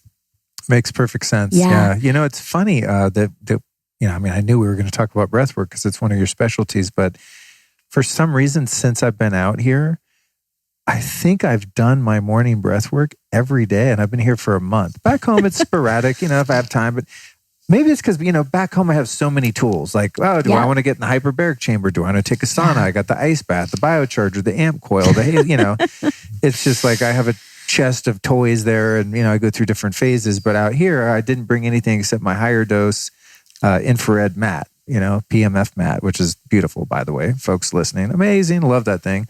But it was flat, so I could throw it in the SUV and get the rest of our shit out here. So I have that, and then I picked up the Lucia light, which was delivered here, which I want to take you on a journey with the Lucia light if you've not tried it. Yes, please. I did it. Actually, I'm up for it. Dude, the Lucia light, I've done Allison, the woman that she's been on the show, Allison Policier, just a diversion here for a second. We did a journey at my house with about 5 people with the Lucia light, and she led us on a breathwork journey under this psychedelic Lucia light. I took a little ketamine that day also. Just to amp it up. Why not? Which it was pretty hardcore. But it'd be fun to have you get to experience that. Where was I going with this? Totally lost my train of thought. Modafinil deficiency. Anywho, where was I going with this? You said with breath work, we were talking about what you didn't know about breath work. Yes. I think it might have had something to do with the breath holds. Yeah.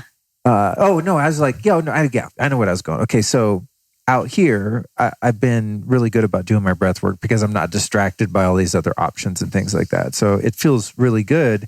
And I think that might have, the energies here also, but might have something to do with what I was talking about earlier, that I just have so much energy here. Yeah. I don't feel tired. And it's like, I've been really consistent with your breath and work. Perhaps that's one of the reasons I haven't felt particularly off balance here and kind of thrown about by the energies of the iron bowl of Sedona. I've been grounding every morning, and I don't even know what technique. It's kind of maybe a mashup of some different things that I've done in breathwork experiences, but it's maybe a combination of like Wim Hof style and the Joe Dispenza breath holds, you know?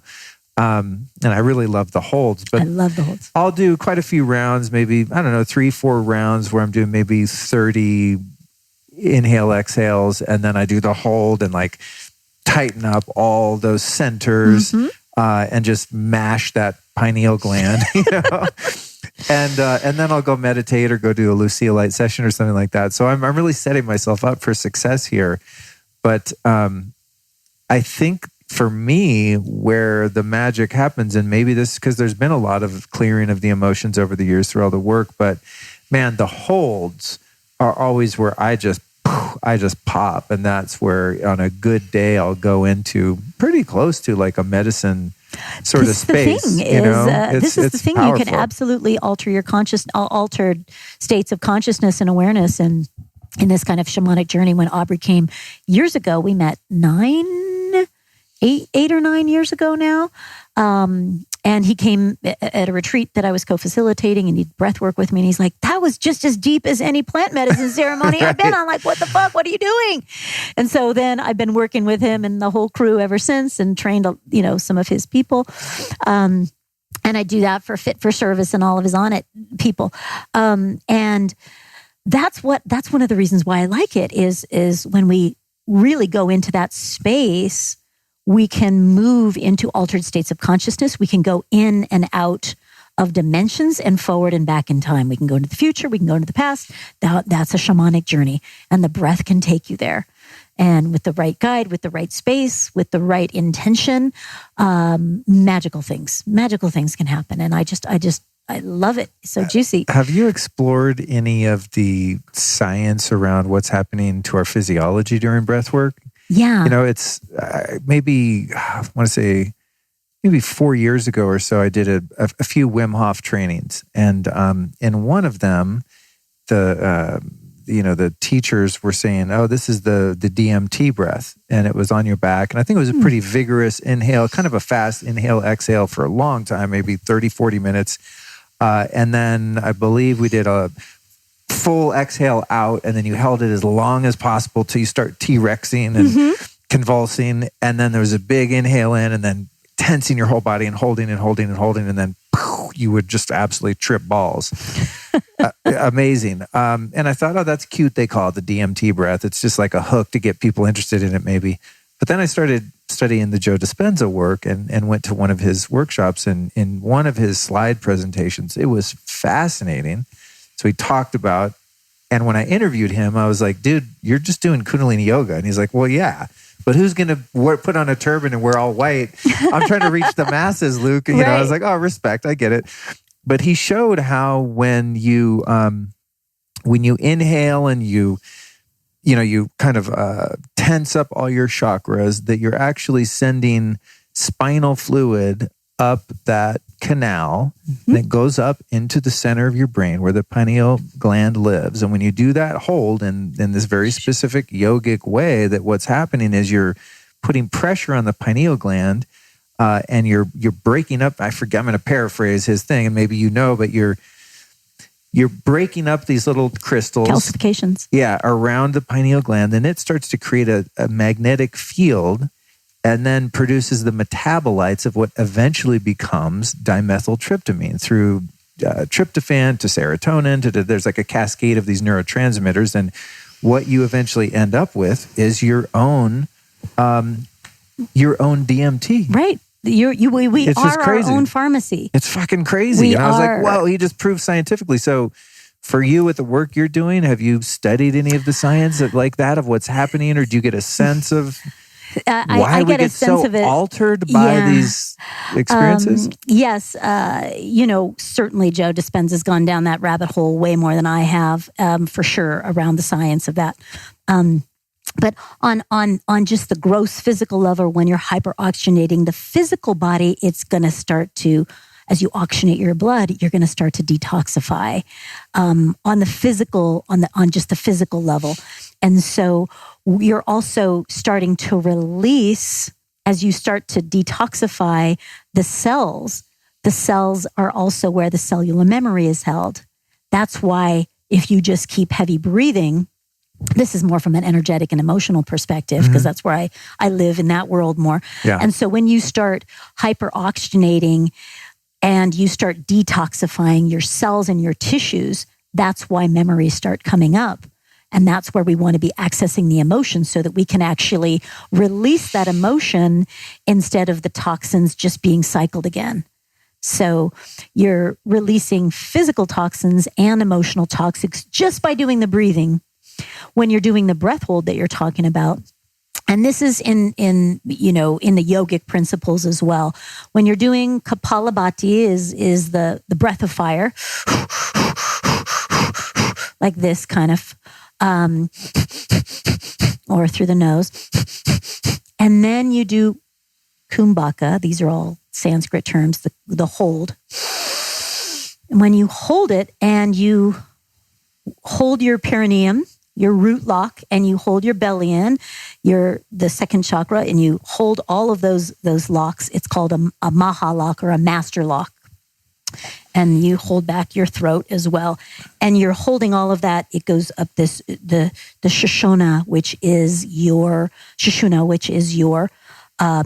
spinal cord and the energy center going through your body. Now it's going all the way up to your third eye and to your crown. And it shoots that up. When you just hold the breath, that's a little different than when you hold it and root lock, second chakra lock, your belly lock, and your throat lock. That really sends it up fast.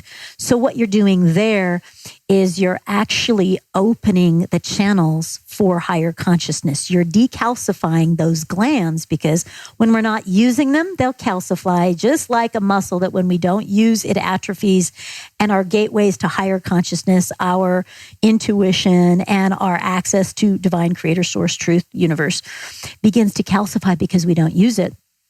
And the calcification is also coming from not breathing heavily, not moving our bodies, not oxygenating, and also eating a diet that is literally dumbing us down. And so the breath work and also the breath holds, as well as meditation when you focus on your third eye, is decalcifying those glands, the pineal and the pituitary glands.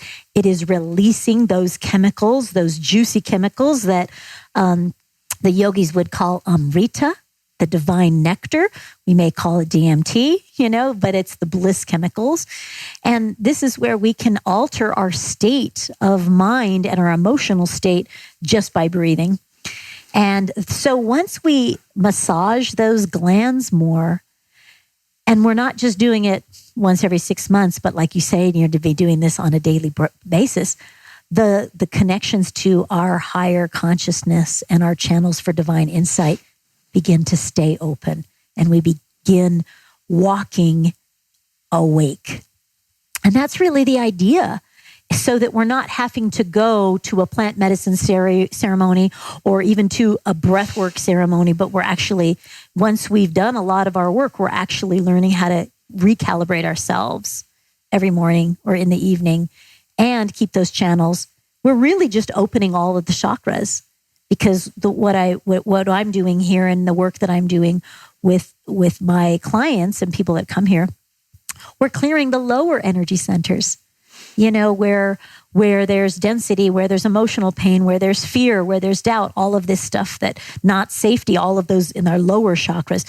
We're reclaiming our confidence in our light. We're opening our heart. We're expressing our truth, and we're seeing more perspective, and we're connecting to divine guidance. We're actually opening and balancing all of our chakras and aligning them. And that's the idea, is that we're not, once we learn how to do that, then we're not leaning on mushrooms or external validation or any of it, because we're it. We can access any of that at any time. We already know who we are. And that's the whole point, is that sometimes these are things that help us along the way, but they're not meant to be long-term training. They're just supposed to be training wheels. And then you stand and walk in your truth, and we stop with the external anything. That's the idea. Amazing. I know. Why not? These mics are expensive, so I don't want to drop them, but that is a good mic drop right there.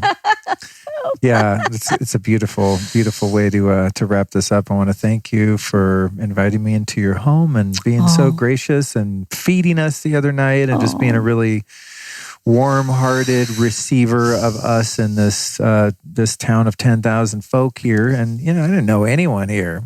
I just came. I think, well, maybe I want to move here. Let's go check it out. And so I think Allison found you actually before I did. And when we travel, she researches the local scene and tries to find like-minded people to hang out with or record with, whatever. So. Very grateful. Turns out we know a few people. And, we have a lot of common tribe. All of the podcasts you've been on, a lot of some of them, and then I've been on that circuit as well. And the tribe keeps growing and expanding and deepening. And I'm so grateful to have had the chance to create this connection with both you and Allison. It's just a soul nourishing tribe connection that I'm sure will continue to grow. Likewise. Yeah. So I got one last question for you. It's a 3-part answer, and that is what are 3 teachers or teachings that have influenced you in your work that you might share with the audience? I think for me, nature has been one of the greatest teachers. When I just go outside and I look at how a tree stands in the wind and doesn't get knocked over, like my vision quests have been with trees and mountains, and I have found great medicine for free without altering my state of consciousness, without paying to go anywhere, is to just go outside and pay attention. Ask nature, be curious. How does this plant survive in the middle of the desert? How does this mountain withstand the wind and the rain, and it's stable? So I have found one of my greatest teachers has just been nature, to just listen, watch, ask, pay attention, as well as the elements of learning how to balance the alchemy. Am I being too fiery? Not enough fire? Am I grounded? Am I up here in the ethers too much or not enough? Because I'm not really going to my, spiritual practices. And so I think learning how to ask, how are my elements doing today, and what do I need to lean into at this time today or in this season that I need to alchemize? So I'd say nature has been, some of my greatest teachers. And of course, people in every situation, and my emotions are constantly teaching me whether I'm acing life or tripping over lessons that are trying to get my attention. So I think my emotions, environments, my triggers, the people around me, how I'm feeling, have all been great teachers that continue to invite me to refine, grow, and heal. Beautiful. Mm-hmm. We're going to put all of this in the show notes, but lastly, for those listening, where can they find you, website, social media, etc.? Yes. Well, first of all, I want to make sure everybody gets a free gift. So we will do a chakra balancing. Since we talked about chakra balancing, we'll do a guided chakra balancing meditation, since we kind of hit all things chakras. So we'll give that as a free gift to the audience. Okay, cool. So there is that. And also I'm at Anahata Ananda, lots of A's. And so I'm on all the socials for sure, on Instagram and Facebook, and there's also a YouTube channel. You can find me here in Sedona at Shamangelic Healing. And for those that are called to Sedona, look me up, let me know in advance, because I tend to book up. And if you're called to do a journey, a retreat, or a breathwork session, then let me know. I'm happy to support you. There's also, for those people that can't make it to Sedona right now, which I understand a lot of people are not traveling, which is great, that if you're honoring just staying put, then there's all kinds of virtual experiences. And we're going to give a discount on that Clear Boundaries course, definitely. Oh, cool. Okay. We'll give a discount to everybody listening, because I wish for everybody to have that. And there's virtual breathwork that I'm doing now, as well as virtual workshops and online courses and online coaching. So wherever you are in your journey, I'm here to support you along the way. The Shamangelic Healing podcast, which you are a guest on. So tune into that for free access to inspirational content. But if you're still listening to this, then you're my kind of people. That's what I always say at the end of the episodes, because I'll go do my outros and, I plug the sponsors and stuff. And sometimes those will be like another 12 minutes after a 2-hour interview. And I'm always like, if you're still here, you are a super fan and I love you, Yes. Because, as the conversation goes, I mean, we're, an hour and we're just shy of 2 hours. But honestly, like, I know when I'm like, cool, at least I think I know when we're at a good, pause point. I wanted to get into parenting, but, then we'd be here another 2 hours. So we'll do a part 2.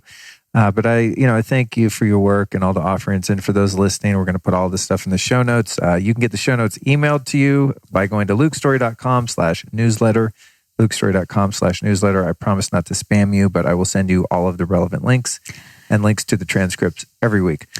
With that, thank you so much. And thank you. I'm one of those people that is going to be doing some breath work with you here. Yes. So you'll by share the that. time I will have recorded the intro for this, I will have had that experience and be able to, give it my, I'm sure, recommendation in the intro. But if you live, I've got a pretty good, survival rate. So hopefully you'll be in that percentage of survivors. And, honored to hold space for you and Allison. And I want to just say one other thing for the people listening and watching still is that, if this has been deep medicine for you, if you've felt something valuable, please share this with other people.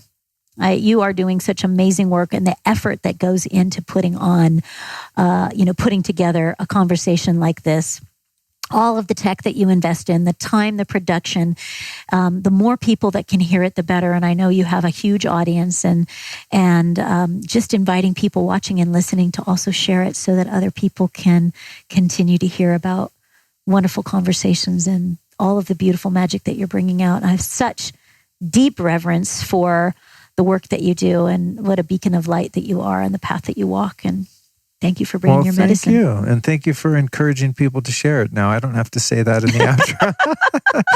It's like some people will, buy stuff from the sponsors and that helps, keep the lights on and stuff. But I always say, like, man, you don't have to spend money to enjoy this podcast and benefit from it. If you feel like reciprocity is in order, just text it to a couple of your friends. I do that all the time. I listen to a good podcast. I'm like, oh my God, share it. I got to send this to my boy Elliot or whoever it is. It's post it. If you found like a part of the conversation, then post it on your socials or share it with your network, because then just more people hear about it. And then that's our intention, is that, this is not just a conversation for you and I. Oh, we would have this conversation anyway. We have had this conversation anyway. Yeah. But it really lands when other people get to receive it. For sure. So, all right. Well, thank you. Thanks everybody for tuning in. And with that, we are out. Thank you.